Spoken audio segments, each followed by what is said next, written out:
Hi, I'm Chris Newman, and before I start my speech, I want to show you my audience.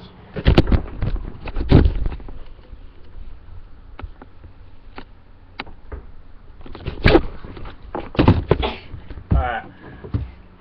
Now, imagine a game where if you succeed 3 out of 10 times, you are considered great. This game is baseball.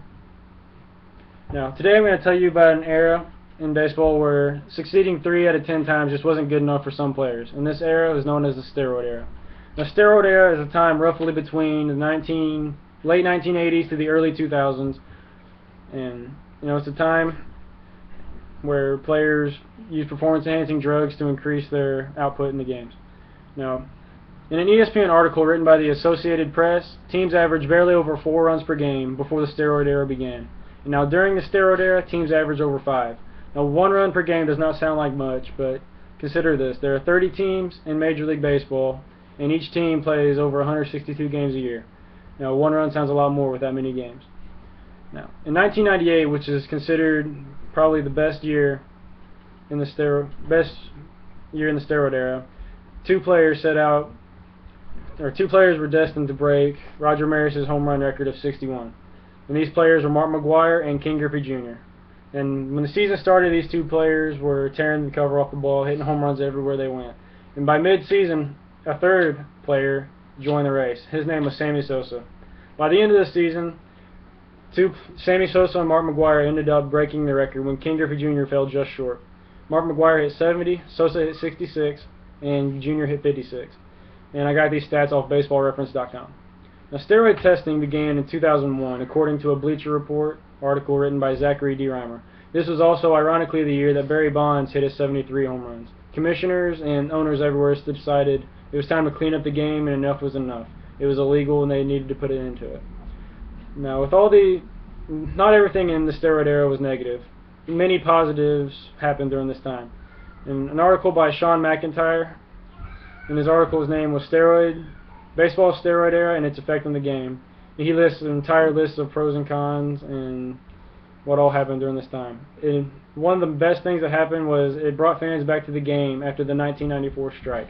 1994 strike was a time when owners and players couldn't agree on salary, and they ended up stopping baseball halfway through the 1994 season, and there was not even no World Series or anything. But in 1995, players came back bigger and stronger after using the steroids, and fans started taking an interest when players were breaking records left and right. Now, 1998 was considered the best season, like I said, of the steroid era, and it really brought baseball back to being America's pastime, with multiple players breaking Roger Maris's record that stood for 5 decades. Multiple players broke it in 1 season. Fans fell in love with the game again, and it really just brought everybody back to the ballpark. But as many positives as there are, the negatives far outweigh the positives. PEDs tainted the game. All those records that those men broke are now held by men who cheated their way to the top instead of earning it like the ones before them. Even the good players during this time are now considered possible cheaters, because if the other guys were doing it, who would assume you're not? And these players like Mike Piazza, Frank Thomas, great home run hitters, everybody's going to believe that they're going to do it. And